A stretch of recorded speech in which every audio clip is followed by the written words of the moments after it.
جو صحیح قرآن نہ پڑھ سکے اس کی قرات کا کیا حکم ہے؟ اچھا، کچھ لوگ جینوئنلی نہیں پڑھ سکتے بیچارے. اکثر وہ لوگ جو بچپن میں نہیں پڑھتے نا اور بوڑھے ہو جاتے ہیں، مثلا سرونٹس وغیرہ، تو ساری زندگی ان کا مخصوص قسم کا کام کرتے ہوئے گزرتی ہے، ان کے ذہن میں وسعت نہیں آتی، حافظہ اچھا نہیں ہوتا، لینگویج ان کی کوئی ایسی ہو سکتی ہے کہ جس کے ساتھ عربی پڑھنا مشکل ہے، جنہوں نے الف بے نہیں کبھی پڑھی. کچھ لوگ تو بڑے ماشاءاللہ اسمارٹ ہوتے ہیں، کسی بھی عمر میں پڑھ جاتے ہیں، لیکن کچھ لوگ نہیں کر سکتے. اسی طرح نیو مسلمز، بڑا ٹائم لگتا ہے الفابیٹ سیکھنے میں، پھر ان کو پڑھنے میں، پھر یاد کرنے میں، پھر وہ تو مین وائل وہ کیا کریں پھر. تو کچھ آسان کلمات سکھا دیے گئے ہیں. عبداللہ بن ابی اوفا رضی اللہ عنہ بیان کرتے ہیں کہ ایک شخص نبی صلی اللہ علیہ وسلم کی خدمت میں آیا اور کہنے لگا کہ میں قرآن سے کچھ یاد نہیں کر سکتا، مجھے کچھ سکھا دیجیے جو میرے لیے قرأت قرآن سے کفایت کرے. آپ نے فرمایا تم سبحان اللہ والحمد للہ ولا الہ الا اللہ واللہ اکبر ولا حول ولا قوت الا باللہ پڑھا کرو، جس کو ہم تیسرا کلمہ نہیں کہتے، سبحان اللہ والحمد للہ ولا الہ الا اللہ واللہ اکبر ولا حول ولا قوت الا باللہ. وہ کہنے لگا اے اللہ کے رسول، یہ تو اللہ عز و جل کے لیے ہوا، میرے لیے کیا ہے؟ آپ نے فرمایا کہا کرو اللہم ارحمنی وارزقنی وعافنی واہدنی، اے اللہ مجھ پہ رحم فرما، مجھے رزق دے، مجھے عافیت دے اور مجھے ہدایت عطا فرما. چنانچہ جب وہ کھڑا ہوا تو اپنے ہاتھوں سے ایسے اشارہ کیا تو رسول اللہ صلی اللہ علیہ وسلم نے فرمایا اس نے اپنے ہاتھ خیر سے بھر لیے. قرآن نہ جاننے والے کی کم سے کم نماز. رفاع بن رافع کہتے ہیں کہ رسول اللہ صلی اللہ علیہ وسلم نے فرمایا اور یہی حدیث بیان کی، اس میں کہا پھر وضو کرو جیسے کہ تمہیں اللہ عز و جل نے حکم دیا ہے، اور وضو کے بعد شہادہ پڑھو. کیا ہے شہادہ؟ اشہد ان لا الہ الا اللہ واشہد ان محمد رسول اللہ. پھر اقامت کہو، پھر اللہ اکبر کہو اور نماز شروع کر دو. اور اگر تمہیں قرآن یاد ہو تو پڑھو، ورنہ اللہ کی تحمید اور تکبیر اور تحلیل کرو، یعنی الحمدللہ، اللہ اکبر، لا الہ الا اللہ. اس روایت میں مزید فرمایا ہے اگر تم نے اس سے کچھ کم کیا تو اپنی نماز سے کم کیا، یعنی کم از کم یہ ضرور پڑھو، کیا؟ الحمدللہ، اللہ اکبر، لا الہ الا اللہ. رفاع بن رافع رضی اللہ عنہ سے مروی ہے کہ رسول اللہ صلی اللہ علیہ وسلم ایک دن مسجد میں بیٹھے ہوئے تھے. رفاع کہتے ہیں ہم بھی آپ کے ساتھ تھے. اسی دوران ایک شخص آپ کے پاس آیا جو بدوی لگ رہا تھا، بدو. اس نے آ کر نماز پڑھی اور بہت جلدی جلدی پڑھی، پھر پلٹ کر آیا اور نبی صلی اللہ علیہ وسلم کو سلام کیا. تو نبی صلی اللہ علیہ وسلم نے فرمایا اور تم پر بھی سلام ہو، واپس جاؤ، پھر سے نماز پڑھو کیونکہ تم نے نماز نہیں پڑھی. اس نے کیا کیا تھا؟ جلدی جلدی نماز پڑھ لی تھی، بس جیسے ایک مشین چلتی ہے اور آن آف اور گئے ختم. تو اس شخص نے واپس جا کر پھر سے نماز پڑھی، پھر واپس آیا، آ کے سلام کیا، پھر آپ نے فرمایا اور تمہیں بھی سلام ہو، واپس جاؤ، پھر سے نماز پڑھو کیونکہ تم نے نماز نہیں پڑھی. اس طرح اس نے 2 بار یا 3 بار کیا. ہر بار وہ نبی صلی اللہ علیہ وسلم کے پاس آ کر آپ کو سلام کرتا اور آپ فرماتے تم پر بھی سلام ہو، واپس جاؤ، پھر سے نماز پڑھو کیونکہ تم نے نماز نہیں پڑھی. تو لوگ ڈرے اور ان پر یہ بات گراں گزری کہ جس نے ہلکی نماز پڑھی اس کی نماز ہی نہیں ہوئی. آخر کو اس آدمی نے عرض کیا آپ مجھے پڑھ کے دکھا دیجئے اور مجھے سکھا دیجئے، میں انسان ہی تو ہوں، میں صحیح بھی کرتا ہوں اور مجھ سے غلطی بھی ہو جاتی ہے. تو آپ نے فرمایا جب تم نماز کے لیے کھڑے ہونے کا ارادہ کرو تو پہلے وضو کرو جیسے اللہ نے تمہیں وضو کرنے کا حکم دیا ہے، پھر آذان دو اور اقامت کہو، اور اگر تمہیں کچھ قرآن یاد ہو تو اسے پڑھو، ورنہ الحمدللہ، اللہ اکبر اور لا الہ الا اللہ کہو. پھر رکوع میں جاؤ اور خوب اطمینان سے رکوع کرو، اس کے بعد سیدھے کھڑے ہو جاؤ، پھر سجدہ کرو، خوب اعتدال سے سجدہ کرو جم کے، پھر بیٹھو اور خوب اطمینان سے بیٹھو، پھر اٹھو. جب تم نے ایسا کر لیا تو تمہاری نماز پوری ہو گئی، اور اگر تم نے اس میں کچھ کمی کی تو تم نے اتنی ہی اپنی نماز میں سے کمی کی. راوی رفاع کہتے ہیں تو یہ بات انہیں پہلے سے آسان لگی کہ جس نے اس میں کچھ کمی کی تو اس نے اتنی ہی اپنی نماز کی کمی کی، پوری نماز نہیں کی، یعنی اس کی پوری نماز نہیں ہوئی. ٹھیک ہے، تو اس سے کیا پتہ چلتا ہے؟ اطمینان سے نماز پڑھنا ضروری ہے. قرات نہ آتی ہو لمبی تو کوئی بات نہیں، لیکن اس کا یہ مطلب نہیں کہ اللہ اکبر الحمدللہ لا الہ الا اللہ پڑھ کے انسان کہے کہ بس اتنا ہی تو پڑھنا ہے تو جلدی جلدی پڑھ لے، تو یہ نہیں. سبحان ربی العظیم، سبحان ربی الاعلی، یہ چیزیں سکون کے ساتھ پڑھے. اب ہے دوران قرات وسوسوں کا علاج. کبھی آپ کو آئے وسوسے؟ کبھی بھولے نماز میں؟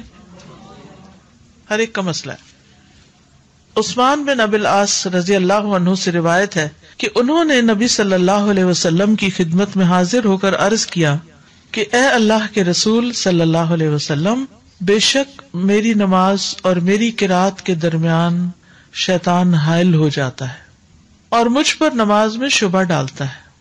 اس پر رسول اللہ صلی اللہ علیہ وسلم نے فرمایا، وہ شیطان ہے جسے خنزب کہا جاتا ہے.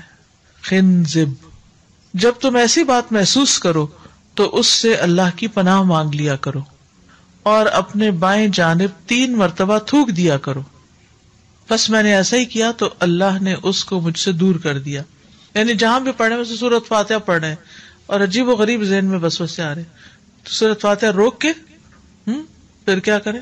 اعوذ باللہ من الشیطان الرجیم پڑھ کے ایسے تھتکار دے. ٹھیک ہے، وتفل ہے، وتفل ہوتا ہے تھتکارنا. تھتکارنے کا مطلب یہ کہ ایسی پھونک جس میں تھوڑے سے ہلکے ہلکے چھینٹے بھی ہوں، کیونکہ شیطان جو ہے وہ دل کو پکڑ رہا ہوتا ہے تو اس کو وہاں سے دھتکار دیں لیفٹ سائڈ پہ دل کی ڈائریکشن میں. دوران قرات تسبیح، رحمت، عذاب کی آیات کے جواب کا حکم. کیا نماز کے اندر کسی بات کا جواب دینا چاہیے کہ نہیں چاہیے؟ ہونا چاہیے کہ نہیں؟ خاص طور پر اگر اس میں تسبیح ہو، رحمت یا عذاب کی آیات ہوں. حذیفہ رضی اللہ عنہ فرماتے ہیں کہ ایک رات میں نے نبی صلی اللہ علیہ وسلم کے ساتھ نماز پڑھی. آپ نے سورۃ البقرہ شروع فرما دی تو میں نے سوچا آپ 100 آیات پر رکوع فرمائیں گے، یعنی ایک سپارہ ختم ہو جائے گا تو آپ رکوع کر لیں گے. پھر آپ آگے پڑھتے گئے. میں نے دل میں کہا کہ آپ اس سورت کو پوری رکعت میں پڑھیں گے، مگر آپ آگے بڑھتے گئے اور آگے پڑھتے گئے. میں نے دل میں کہا کہ آپ اس پر رکوع فرمائیں گے، مگر آپ نے سورۃ النساء پڑھنی شروع کر دی، پوری سورت پڑھی. پھر آپ نے سورۃ آل عمران شروع فرما دی. اب آپ دیکھ رہے ہیں ترتیب، اس کو آپ نے ترتیل اور خوبی کے ساتھ پورا پڑھا. جب آپ ایسی آیت سے گزرتے کہ جس میں تسبیح ہوتی تو آپ سبحان اللہ کہتے، اور جب سوال کرنے والی آیت سے گزرتے تو آپ سوال کرتے، اور جب آپ تعوذ والی آیت پر سے گزرتے تو آپ اللہ کی پناہ لیتے، اللہ سے پناہ مانگتے. تو اس حدیث سے کیا بات پتہ چلتی؟ اکیلے نماز میں جواب دے سکتے ہیں، یعنی آپ جب خود پڑھ رہے ہیں، خود تلاوت کر رہے ہیں. دوسری بات آپ دیکھیے کہ آپ صلی اللہ علیہ وسلم نے سب سے پہلے کون سی سورت پڑھی، پھر کون سی پڑھی؟ النساء پڑھی، پھر آل عمران. کیا آپ کو نہیں آتی تھی پہلے آل عمران اور پھر؟ ہمارے لیے اس میں جواز ہے. یہ جو آپ ہر روز سوال کرتے ہیں نا، کیا صورتوں کی ترتیب لازم ہے؟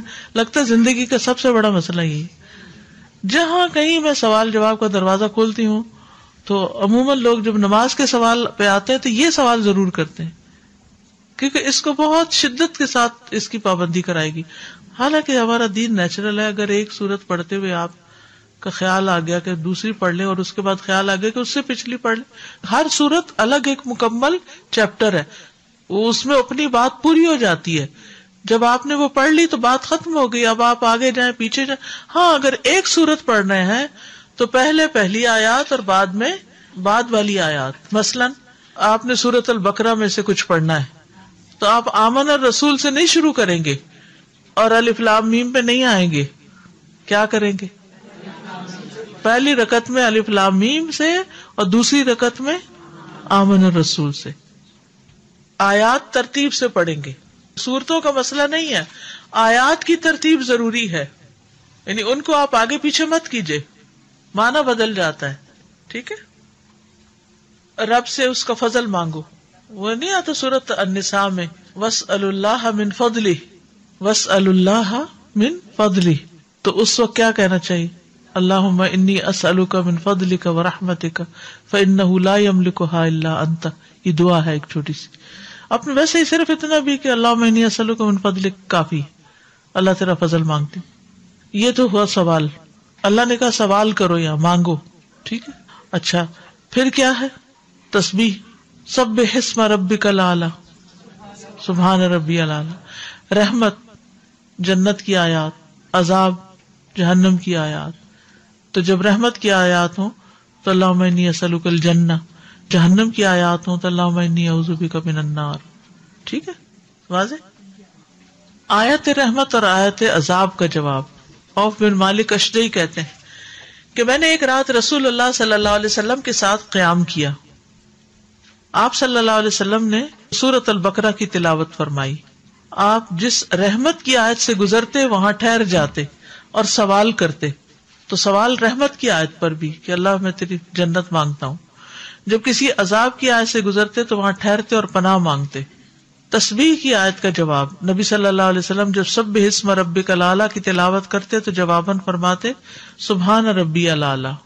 موسیٰ بن نبی عائشہ تابعی بیان کرتے ہیں کہ صحابہ میں سے ایک صاحب اپنی گھر کی چھت پر نماز پڑھتے تھے تو جب وہ سورۃ القیامہ کی آخری آیت الیس ذلک بقادر علی ان یحیی الموتى، اللہ کیا قدرت نہیں رکھتا کہ وہ مردوں کو زندہ کر دے، تو جواب میں کہتے سبحانک فبلا، اے اللہ تو پاک ہے، تو یقیناً قدرت رکھتا ہے.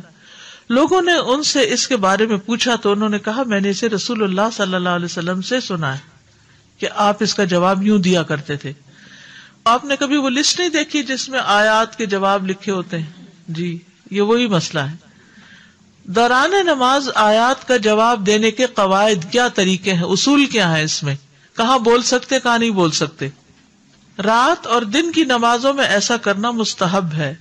ابن باز رحمۃ اللہ علیہ کہتے ہیں کہ آپ صلی اللہ علیہ وسلم رات کو تہجد پڑھتے تو جب آپ عذاب کی آیات کے پاس سے گزرتے تو پناہ مانگتے، اور جب آپ رحمت کی آیات کے پاس سے گزرتے تو اپنے رب سے رحمت کا سوال کرتے. ٹھیک ہے. تہجد میں اس طرح کرنے میں کوئی حرج نہیں، بلکہ رات کو تہجد پڑھتے ہوئے ایسا کرنا مستحب ہے. دن کی نماز میں اور نماز کے علاوہ قرآن پڑھتے وقت بھی ایسا کرنا مستحب ہے. فرض نمازوں میں ایسا کرنا نبی صلی اللہ علیہ وسلم سے ثابت نہیں. ٹھیک ہے، فرض نمازوں میں ایسا کرنا نبی صلی اللہ علیہ وسلم سے ثابت نہیں. شاید اس لیے کہ لوگوں کے لیے نماز مختصر رہے، کیونکہ اگر ہر آیت پہ ٹھہر کے دعا شروع کر دی جائے تو آپ سوچیں نماز کتنی لمبی ہو جائے گی. تو شفقت اور مہربانی کی وجہ سے مقتدی کو امام کے پیچھے ایسا نہیں کرنا چاہیے. ٹھیک ہے، یعنی جو قرآن پڑھے وہ جواب دے. سامع کے لیے یہ حکم نہیں ہے، کیونکہ قرآن سنتے وہ سامع کا کیا کام ہے. وَإِذَا قُرِئَ الْقُرْآنُ فَاسْتَمِعُوا لَهُ وَأَنصِتُوا لَعَلَّكُمْ تُرْحَمُونَ. مقتدی کو امام کے پیچھے جواب نہیں دینا ان آیات کا. ہمارے پاس کیا ہوتا ہے کہ کسی کو ذرا سا علم آ گیا اس طرح کا، جیسے ابھی آپ نے حوالہ دیا کہ وہ آیات اور اس کے جواب، تو ایون امام بھی پڑھ رہا ہے تو وہ زور سے پیچھے جواب دیتے ہیں، اور جو بےچارے ساتھ کھڑے ہیں وہ ڈسٹرب ہوتے ہیں، ڈسٹریکٹ ہو جاتے ہیں، اور امام بھی کنفیوز ہوتا ہے جب دو تین طرف سے جواب آ رہے ہوتے ہیں. قرات کے متفرق مسائل. دونوں رکعتوں میں ایک ہی سورت کو پڑھنے کا جواز، یعنی پہلی رکعت میں بھی قل هو اللہ پڑھ لی تو کیا دوسری میں بھی قل هو اللہ پڑھ سکتے ہیں؟ حضرت عائشہ سے روایت ہے کہ نبی صلی اللہ علیہ وسلم نے ایک شخص کو کسی سریہ کا امیر بنا کر روانہ فرمایا. وہ اپنے ساتھیوں کو نماز پڑھاتا اور اپنی قرات قل هو اللہ احد پر ختم کرتا. جب یہ لوگ لوٹ آئے تو انہوں نے نبی صلی اللہ علیہ وسلم سے اس کا ذکر کیا. آپ نے فرمایا اس سے پوچھو وہ ایسا کیوں کرتا ہے. یعنی کتنی خوبصورت بات ہے یہ کہ جب کوئی شخص ایک کام کر رہا ہو تو پہلے اس سے اس کی کلیریفیکیشن لینی چاہیے کہ یہ کیوں کر رہے ہو، نہ کہ صرف بدگمانی کر کے آگے بھی شکایت پہنچا دی جائے. لوگوں نے اس سے پوچھا تو اس نے بتایا کہ اس صورت میں رحمان کی صفات ہیں، احد، صمد، اور میں ان کی تلاوت کرنا پسند کرتا ہوں. تو نبی صلی اللہ علیہ وسلم نے فرمایا اسے بتا دو کہ اللہ اس سے محبت کرتا ہے. یعنی ہر رکعت کے اندر جو قل هو اللہ پڑھ رہا ہے تو وہ کوئی غلط نہیں کر رہا. اگر وہ سورت سے محبت کی وجہ سے پڑھ رہا ہے تو یہ محبت اللہ کی محبت لانے کا ذریعہ ہے. مختلف نمازوں میں قرات کی مقدار. ابو ہریرہ رضی اللہ عنہ بیان کرتے ہیں کہ میں نے کسی ایسے شخص کے پیچھے نماز نہیں پڑھی جس کی نماز عمر بن عبدالعزیز کی نماز سے بڑھ کر رسول اللہ صلی اللہ علیہ وسلم کی نماز کے مشابہ ہو. اور سلیمان بن یسار نے کہا وہ شخص ظہر کی پہلی 2 رکعتیں لمبی پڑھاتا اور آخری 2 ہلکی پڑھاتا اور عصر کی نماز ہلکی پڑھاتا, مغرب کی نماز میں چھوٹی مفصل صورتیں پڑھتا یعنی قصار مفصل رہے, اور عشاء میں درمیانی مفصل صورتیں پڑھتا, اور صبح کی نماز میں لمبی مفصل صورتیں. بات ہی ختم. انفرادی نماز میں لمبی قرات. رسول اللہ صلی اللہ علیہ وسلم نے فرمایا جب تم میں سے کوئی لوگوں کی امامت کروائے تو ہلکی نماز پڑھائے, کیونکہ ان میں بوڑھے بھی ہوتے ہیں اور ان میں کمزور بھی ہوتے ہیں, اور جب اکیلا کھڑا ہو تو جیسے جی چاہے اپنی نماز لمبی ادا کرے. یعنی اکیلے میں آپ طویل رکعتیں پڑھیں, لمبی لمبی صورتیں پڑھیں, جتنی چاہے پڑھیں, لیکن جب لوگوں کو نماز پڑھائیں تو پھر ان کا لحاظ ضرور رکھیں. اب یہاں آ کر قیام ختم ہو گیا. قیام کے بعد اب آپ کو رکوع میں جانا ہے, تو رکوع میں کیسے جائیں گے؟ رکوع سے پہلے ہاتھ اٹھانا, یعنی رکوع میں جاتے ہوئے اللہ اکبر کہتے ہوئے رفع الیدین کرنا. رفع الیدین کے مواقع. نماز کی ابتدا میں سالم بن عبداللہ اپنے والد سے روایت کرتے ہیں کہ رسول اللہ صلی اللہ علیہ وسلم جب نماز شروع کرتے تو اپنے دونوں ہاتھ اپنے کندھوں کے برابر اٹھاتے, اپنے دونوں ہاتھ اپنے کندھوں کے برابر اٹھاتے, یعنی نماز کے آغاز میں کندھوں کے برابر, اور کبھی آپ کانوں کے پاس بھی لے جاتے تھے, نیچے بھی کر سکتے ہیں اور اوپر بھی. رکوع میں جاتے ہوئے اور رکوع سے سر اٹھاتے ہوئے, رکوع میں جاتے ہوئے اور رکوع سے سر اٹھاتے ہوئے. صحیح بخاری کی روایت ہے, اور جب رکوع کے لیے اللہ اکبر کہتے یعنی نبی صلی اللہ علیہ وسلم, اور جب اپنا سر رکوع سے اٹھاتے تب بھی اپنے دونوں ہاتھ اسی طرح اٹھاتے تھے جیسے شروع میں اٹھائے, اور سمع اللہ لمن حمدہ ربنا ولک الحمد کہتے. لیکن سجدوں میں ایسا نہیں کرتے تھے, سجدے میں جاتے ہوئے ہاتھ نہیں اٹھاتے تھے اور نہ سجدے سے سر اٹھا کے ہاتھ اٹھاتے تھے. 2 رکعتوں کے بعد کھڑے ہوتے ہوئے. ابن عمر سے روایت ہے, اور یہ بھی صحیح بخاری کی, کہ جب وہ نماز شروع کرتے تو اللہ اکبر کہتے اور اپنے دونوں ہاتھ اٹھاتے, اور جب رکوع کرتے تب بھی اپنے دونوں ہاتھ اٹھاتے, اور جب سمع اللہ لمن حمدہ کہتے تو بھی اپنے دونوں ہاتھ اٹھاتے, اور جب 2 رکعت ادا کر کے کھڑے ہوتے تو بھی اپنے دونوں ہاتھ اٹھاتے تھے. اور ابن عمر اس کو اللہ کے نبی کی طرف منسوب کرتے تھے, یعنی ابن عمر ایسا کرتے تھے تو وہ کیا کہتے تھے, میں کیوں کرتا ہوں, کیونکہ نبی صلی اللہ علیہ وسلم ایسا کرتے تھے. رفع الیدین کے بارے میں وائل بن حجر کی گواہی.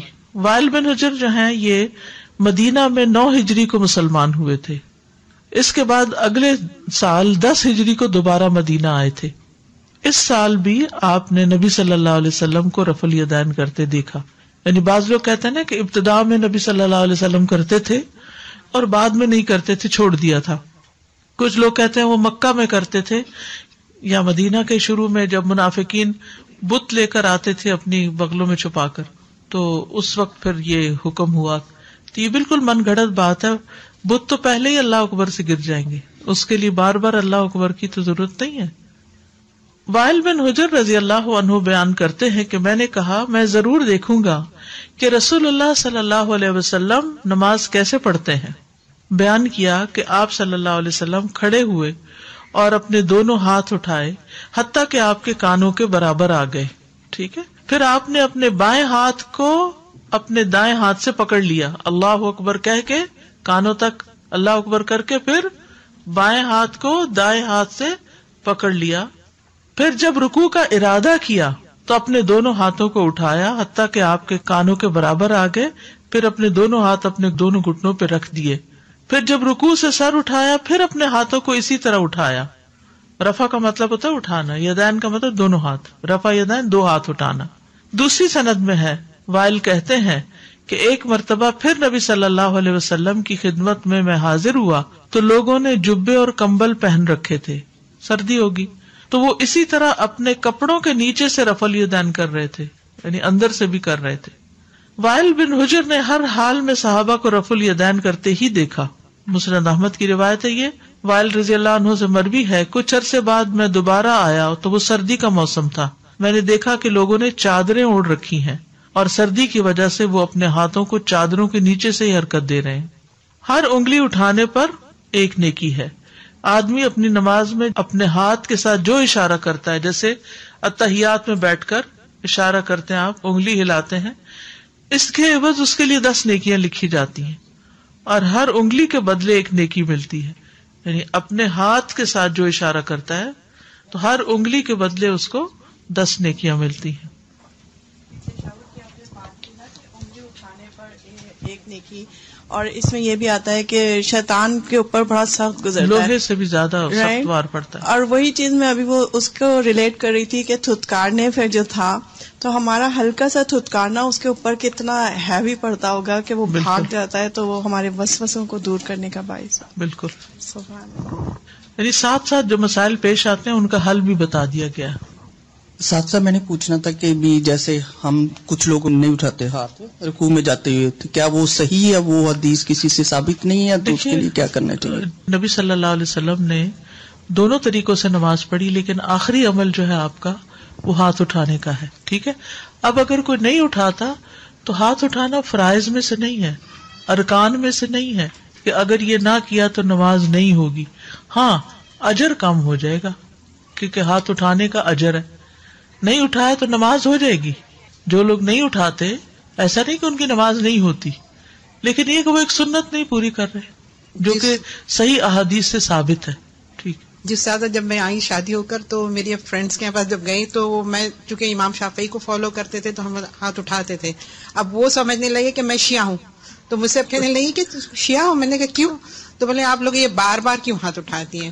پھر اس کے بعد میں میں نے سمجھایا کہ نہیں ایسا نہیں ہے، تو پھر بعد میں ان کی سمجھ میں آئی بات. اور صحیح. یہ بھی ہمارے ہاں ایک خواہ مخواہ کا ایشو بنا دیا گیا اس کو، حالانکہ اتنی بڑی کوئی بات نہیں ہے. 2 دفعہ ہاتھ اوپر کرنا یا نہ کرنا اس کو اتنی یعنی اسلام اور کفر کی جنگ بنا دیا گیا.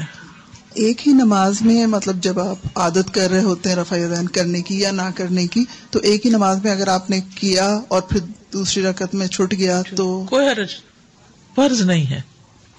ڈاکٹر صاحب جب ہاتھ پکڑتے ہیں تو سیدھا ہاتھ اوپر رکھتے ہیں، الٹا ہاتھ؟ مجھے لگا آپ نے کہا کہ بائیں ہاتھ سے پکڑیں. میں نے یہ کہا کہ بائیں ہاتھ کو دائیں ہاتھ سے پکڑے. یہی میں کنفیوز ہوں. جی. اگر ہم پہلی رکعت میں چھوٹی سورت پڑھ لیں اور دوسری رکعت میں بڑی، از دیٹ اوکے؟ نماز تو ہو جائے گی مگر سنت کو فالو کرنے کا اجر نہیں ملے گا. پہلی میں بڑی اور دوسری میں چھوٹی؟ جی ہاں، ایسے کرنا چاہیے. یہ مسنون طریقہ ہے. اگر کبھی ایسا ہوتا ہے کہ انسان کو خیال نہیں رہتا، وہ ایسی شروع کر بیٹھتا ہے کہ جو لمبی ہو گئی، تو حرج نہیں ہے، گناہ نہیں ہے، نماز پوری ہو جائے گی. جی. لیکن وہ جو ایک نبی صلی اللہ علیہ وسلم کے طریقے کو فالو کرنے کا اجر و ثواب ہے وہ رہ جائے گا. جیسے سورہ بقرہ ہے، لمبی سورہ ہے، اور آپ نے کہا کہ ایک ہی سورہ پہلی اور دوسری رکعت میں آرڈر سے ہونی چاہیے. سورہ بقرہ تو لمبی ہے، اگر کچھ پورشن یعنی ایک سورت کی آیات اگر آپ پڑھ رہے ہیں پہلے اور بعد میں، تو پہلے شروع کی آیات پڑھیے، دوسری رکعت میں بعد کی آیات پڑھیے. پھر یہ ضروری ہے. جی، یہ سیکوینس آئے گا نا اس طرح. اگر بھول گئے کبھی تو کوئی بات نہیں. جی، نماز ہو جائے گی.